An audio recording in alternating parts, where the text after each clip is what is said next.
વડાપ્રધાન નરેન્દ્રભાઈ મોદીના નેતૃત્વમાં કેન્દ્ર સરકારના 12 વર્ષ પૂર્ણ થયા છે, જે સફળ, ભવ્ય અને જનકલ્યાણલક્ષી કાર્યકાળ પૂર્ણ થવાના ગૌરવશાળી અવસરે અંજાર ખાતે સ્વચ્છતા કાર્યક્રમનું આયોજન કરવામાં આવ્યું હતું. અંજાર શહેરના ગાંધી ચોક, બસ સ્ટેશન સહિતના જાહેર વિસ્તારમાં આયોજિત સ્વચ્છતા અભિયાનમાં રાજ્યમંત્રી ત્રિકમભાઈ છાંગાએ ઉપસ્થિત રહી નગરજનો સાથે શ્રમદાન કર્યું હતું અને સ્વચ્છતાનો સંદેશ આપ્યો હતો. ત્રિકમભાઈ છાંગાએ જણાવ્યું હતું કે વડાપ્રધાનના નેતૃત્વમાં છેલ્લા 12 વર્ષથી દેશ વિકાસના પથ પર આગળ વધી રહ્યો છે, ત્યારે સ્વચ્છતાને આપણા દૈનિક જીવનનો ભાગ બનાવીએ. જે રીતે આપણે ઘરને સ્વચ્છ રાખીએ છીએ, તે જ રીતે શેરી, મહોલ્લા તથા જાહેર વિસ્તારોમાં સફાઈ કરવા કટિબદ્ધ બનીએ. આ પ્રસંગે ઉપસ્થિત અગ્રણીઓ દ્વારા મહાનુભાવો ગાંધીજી તથા શ્રી શ્યામાપ્રસાદ મુખર્જીની પ્રતિમાઓને જળાભિષેક કરીને સ્વચ્છ કરવામાં આવી હતી. ફૂલહાર ચડાવી ભાવભરી પુષ્પાંજલિ અર્પણ કરી હતી. સફાઈ અભિયાનમાં અંજાર નગરપાલિકા પ્રમુખ ધર્મિષ્ઠાબેન ખાંડેક, તાલુકા પંચાયત પ્રમુખ સંદીપ ચાવડા, અંજાર પાલિકા ઉપપ્રમુખ પરેશ માલસતર, અંજાર પાલિકા કારોબારી ચેરમેન પ્રકાશ લોદરિયા, જિલ્લા પંચાયત સદસ્યો, આગેવાનો, કાઉન્સિલરો, વહીવટીતંત્રના અધિકારીઓ સહિત બહોળી સંખ્યામાં નગરજનોએ ઉત્સાહભેર જોડાઈને શહેરની સફાઈ કાર્યમાં ભાગ લીધો હતો. એક તરફ સરકાર ખેડૂતોના નામે ચૂંટણીમાં મત મેળવે છે, પણ કચ્છમાં પરિસ્થિતિ એવી છે કે સરકારના વાંકે ખેડૂતો ખેતી છોડવા મજબૂર બન્યા છે. ખેડૂતોને ખાતર મળતું નથી, ખેતીની જમીનોમાં બળજબરીથી વીજ ટાવર ઉભા થાય છે, ખેડાણ કરવું કે ડીઝલ માટે લાઇનમાં ઉભા રહેવું, આ પરિસ્થિતિ વચ્ચે પાક ઉગાડીએ તો ભાવ મળતો નથી. સરકાર કહે છે કે ટેકાના ભાવે ખરીદી કરશું, પણ માત્ર વાતો થાય છે, તેવો આક્ષેપ કર્યો હતો. ભુજ તાલુકા ભારતીય કિસાન સંઘના પ્રમુખ કાનજીભાઈ ગાગલના નેતૃત્વ હેઠળ મામલતદારને સંબોધીને કૃષિ મંત્રી સમક્ષ કરવામાં આવેલી રજૂઆતમાં જણાવ્યું હતું કે હાલ ખરીફ સિઝનના પ્રારંભે ખેડૂતોને સૌથી વધુ જરૂરિયાત ખાતરની હોય છે, પરંતુ સમયસર અને પૂરતા પ્રમાણમાં ખાતર ઉપલબ્ધ થતું નથી. ડીએપી અને યુરિયા જેવા મુખ્ય ખાતરો મેળવવા ખેડૂતોને ભારે મુશ્કેલીનો સામનો કરવો પડે છે. વધુમાં કેટલાક સ્થળોએ ખાતર સાથે અન્ય વસ્તુઓ ફરજિયાત રીતે આપવામાં આવતી હોવાની ફરિયાદો પણ સામે આવી રહી છે. ખેડૂતોને ખેતીના કામો માટે પૂરતા પ્રમાણમાં ડીઝલ મળતું નથી. ઘણી જગ્યાએ માત્ર 20-20 લીટર ડીઝલ ફાળવીને ખેડૂતોને સંતોષ માનવા માટે મજબૂર કરવામાં આવે છે. હાલ વાવણીની સિઝન નજીક હોવાથી ટ્રેક્ટર, પંપસેટ અને અન્ય ખેતીના સાધનો માટે ડીઝલની મોટી જરૂરિયાત રહેતી હોય છે. આવી સ્થિતિમાં ખેડૂતો ખેતીના કામ કરે કે ડીઝલ મેળવવા માટે લાંબી લાઈનોમાં ઉભા રહે તેવો પ્રશ્ન ઉભો થયો હોવાનું આવેદનમાં જણાવાયું છે. કિસાન સંઘે ભુજ તાલુકાના દેશલપર, વાંઢાઈ, કુરબઈ, વાડાસર, નાભોઈ અને આણંદસર સહિતના ગામોમાં Adani green energy 32 limited company દ્વારા ઉભા કરવામાં આવી રહેલા વીજ ટાવરોનો મુદ્દો પણ ઉઠાવ્યો છે. સંઘના જણાવ્યા મુજબ આ ટાવરો માટે ખેડૂતોની ફળદ્રુપ ખેતીની જમીનનો ઉપયોગ કરવામાં આવી રહ્યો છે, જેના કારણે લાંબા ગાળે ખેતીને નુકસાન પહોંચવાની શક્યતા છે. વીજ ટાવરો માટે સરકારી જમીન અથવા વૈકલ્પિક જગ્યાનો ઉપયોગ કરવામાં આવે તો ખેડૂતોની જમીન બચાવી શકાય. ઉત્પાદન ખર્ચમાં સતત વધારો થઈ રહ્યો છે, પરંતુ ખેડૂતોને તેમના પાકના પૂરતા અને વાજબી ભાવ મળતા નથી. સરકાર દ્વારા વિવિધ પાક માટે જાહેર કરવામાં આવતા ટેકાના ભાવનો અસરકારક અમલ થતો નથી, જેના કારણે ખેડૂતોને બજારમાં ઓછા ભાવે પોતાની પેદાશ વેચવાની ફરજ પડે છે. આર્થિક રીતે સતત નુકસાન સહન કરવાના કારણે અનેક ખેડૂતો ખેતી વ્યવસાયથી દૂર થઈ રહ્યા છે, જે ભવિષ્યમાં કૃષિ ક્ષેત્ર અને દેશની અન્ન સુરક્ષા માટે ચિંતાજનક સ્થિતિ સર્જી શકે છે. આવેદનપત્ર વેળાએ પ્રમુખ કાનજીભાઈ ગાગલ, ઉપપ્રમુખ મોહનભાઈ વેલાણી, મંત્રી અશોકભાઈ લીંબાણી, સહમંત્રી કાંતિલાલ, કોષાધ્યક્ષ પ્રેમજીભાઈ સહિત મોટી સંખ્યામાં ખેડૂતો હાજર રહ્યા હતા.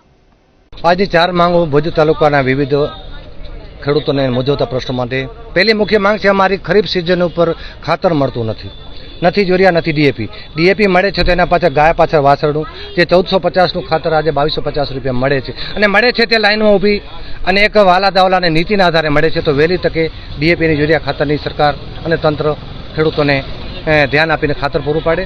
બીજો પ્રશ્ન અમારો હતો ભાવનો, કે કોઈ પણ સમયમાં જો તમે ખેતી તૈયાર કરો, 4 કે 6 મહિના મહેનત કરી અને સમયસર તમારા ભાવ મળતા ન હોય તો ખેડૂતનો દીકરો કેટલા દિવસ સુધી ખેતીમાં ટકશે, અને ખેડૂતનો દીકરો ખેતીમાં નહીં ટકે તો આ ખેડૂતો એને ભોગવી લેશે, પણ રાષ્ટ્રને માટે બહુ નુકસાન થઈ રહ્યો છે. તો વહેલી તકે તંત્ર ધ્યાન આપીને ખેડૂતોને પૂરતા પોષણ ભાવ આપે, અને જે ટેકાના ભાવ આપે એની કોઈ અમલવારી થતી નથી. તો આ અમારો બીજો પ્રશ્ન ભાવનો હતો. ત્રીજો પ્રશ્ન અમારો બિલાડીની ટોપની જેમ કચ્છ જિલ્લાની ભૂમિ ઉપર જે પોતાની છાતી સરખી જમીન બાપ દાદાની સાચીને બેઠા હતા, અને એ જમીન ઉપર જ્યારે થાંભલા ખોડે છે, એ થાંભલાથી અમારો ત્રીજો પ્રશ્ન હતો કે વહેલી તકે આના સરકાર આના ઉપર ધ્યાન આપે નથી વળતર આપતા, નથી સાથે કોઈ જમીન આપતા, નથી ખેડૂતોની પાસે હીરા માણે કંઈ માંગતા. ખેડૂતો માંગે છે પોતાનો હક અને અધિકાર માંગે છે, પણ જબરજસ્તીથી તંત્ર પોલીસનો સહારો લઈ, તંત્રનો સહારો લઈ, સરકારને સાથે રાખી અને જે અદાણી અને અંબાણી કંપનીને જે ફળદ્રુપ બનાવે છે, હકીકતમાં રાષ્ટ્રને જો કદાચ જીવતો રાખ્યો ને તો ખેડૂતો અને માલધારીઓ રાખ્યો છે. આ કંપનીઓ નહીં રાખે તો અમારો આ ત્રીજો પ્રશ્ન હતો. વહેલી તકે આના ઉપર સરકાર ધ્યાન આપે, અને સરકાર આને ધ્યાન નહીં આપે તો આવતા સમયમાં ભુજ તાલુકાના ખેડૂતો રોડ ઉપર ચડશે, અને ખેડૂતોના દીકરા જો રોડ ઉપર ન ચડે એની જવાબદારીને આજે મામલતદારશ્રીને વિનંતી કરી છે કે અમારા 4 પ્રશ્નોનું નિરાકરણ લાવો અને અમને હેરાન ન કરો. અને તમે હેરાન થવું તો અમારી પાસે બીજું ગાંધી ચીધા માર્ગે અમારી પાસે રસ્તો છે ને બીજો રસ્તો છે નહીં. એના માટે આજે વિવિધ 4 પ્રશ્નો લઈને મેં આજે મામલતદાર સાહેબને આપણે વિનંતી કરવા આવ્યા. જો ડીઝલની વાત કરીએ તો સરકારશ્રીની ગાઈડલાઈન મુજબ કાંઈ કામ થતું નથી. ટેકાના ભાવ હતો ભલે કે ડીઝલના 200 લીટરની જે સરકારશ્રીએ ગાઈડલાઈન જાહેર કરી છે, ખેડૂતના દીકરાને 100 લીટર ડીઝલ મળતું નથી, અને મળે છે મહદ હશે 7-12 જેવી પ્રોસેસ આપી, સહેનો કરી અને પછી 100 કે 50 લીટર ડીઝલ મળે છે. તો અમે વિનંતી કર્યા છે કે 20-20 લીટર ડીઝલમાં ખેડૂતોને લાઇનમાં ઊભા ન રાખો, ખેડૂતોને ખેતરમાં કામ કરવા આપો. જો એને લાઇનમાં આપશો, ખેતીમાં કામ કોણ કરશે? અને ખેતીમાં નુકસાન થશે, ખેડૂતો ભોગવી લેશે, પણ રાષ્ટ્ર ઉપર મોટો નુકસાન થઈ રહ્યો છે. તો આ તંત્રને કહી રહ્યા છીએ કે ભાઈ વહેલી તકે ખાતર અને ડીઝલ ઉપર તાત્કાલિક ધ્યાન દેવામાં આવે. અન્યથા ધ્યાન દેવામાં નહીં આવે તો આવતા સમયમાં વરસાદથી થવાથી પહેલાં ભુજ તાલુકાના ખેડૂતો રોડ ઉપર ચડશે, અને તમામ જવાબદારી મામલતદારશ્રી અને તંત્રની રહેશે.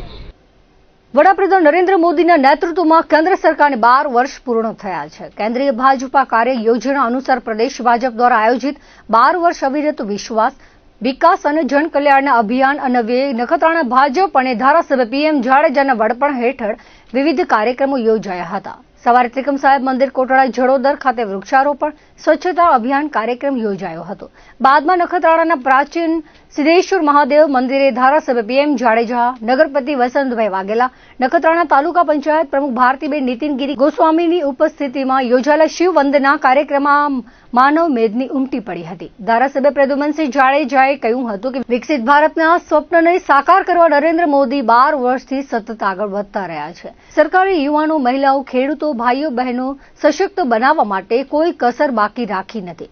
ડિજિટલ ક્રાંતિ ક્ષેત્રોમાં ભારત નવી ઓળખ વિશ્વમાં ઊભી કરી છે.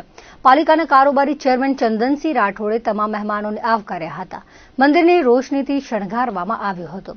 દર્શનભાઈ ઠક્કર એન્ડ પાર્ટી શિવવંદના દેશભક્તિના ગીતો ગાઈ વાતાવરણ પુલકિત કરી દીધો હતો. મહાઆરતીનો લાભ મહાનુભાવોએ લીધો હતો. પ્રસાદ બાંટવામાં આવ્યો હતો. પૂજારી બટુકપુરી, વેલપુરી આરતી ઉતારી હતી.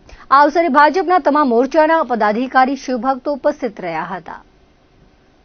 વડાપ્રધાન નરેન્દ્ર મોદીના નેતૃત્વમાં કેન્દ્ર સરકારના 12 વર્ષ પૂર્ણ થયા છે, જે સફળ, ભવ્ય અને જનકલ્યાણલક્ષી કાર્યકાળ પૂર્ણ થવાના ગૌરવશાળી અવસરે મહાઆરતીનું આયોજન કરવામાં આવ્યું હતું. વડાપ્રધાન નરેન્દ્ર મોદી ભારતના સૌથી વધુ સમય વડાપ્રધાન તરીકેના સમયગાળાને અનુલક્ષીને રાપર તાલુકા ભાજપ તથા શહેર ભાજપ તથા તમામ મોરચા દ્વારા મહાઆરતીનું આયોજન કરાયું હતું.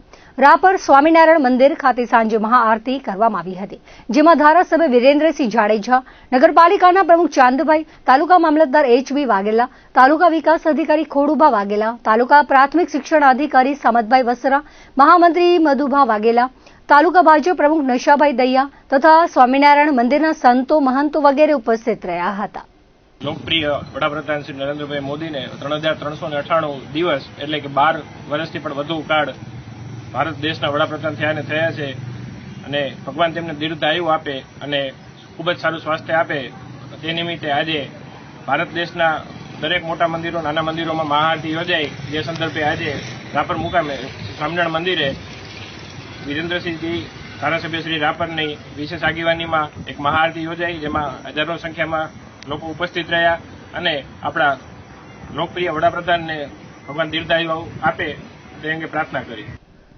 રાપર ખાતે ગ્રામ્ય સેવા સંગઠન દિવ્યાંગના આશ્રમ ખાતે ખાતમુહૂર્ત કરવામાં આવ્યું હતું. રાપર ચિત્રોડ રોડ આવેલ ગ્રામ્ય સેવા સંગઠન દ્વારા દિવ્યાંગના આશ્રમ આવેલ છે, જેમાં મંદબુદ્ધિ તથા દિવ્યાંગજનો તથા અશક્ત લોકોની સાર સંભાળ તથા રહેવા જમવા સાથે કાર્યરત છે. આ સ્થળે 54 લાખના ખર્ચે ભૂમિપૂજન માનવ ધર્મ પ્રસાર આશ્રમના સંત રાજેન્દ્રદાસજી મહારાજ તથા મુક્તાબેન ભાવસારના હસ્તે કરાયું હતું.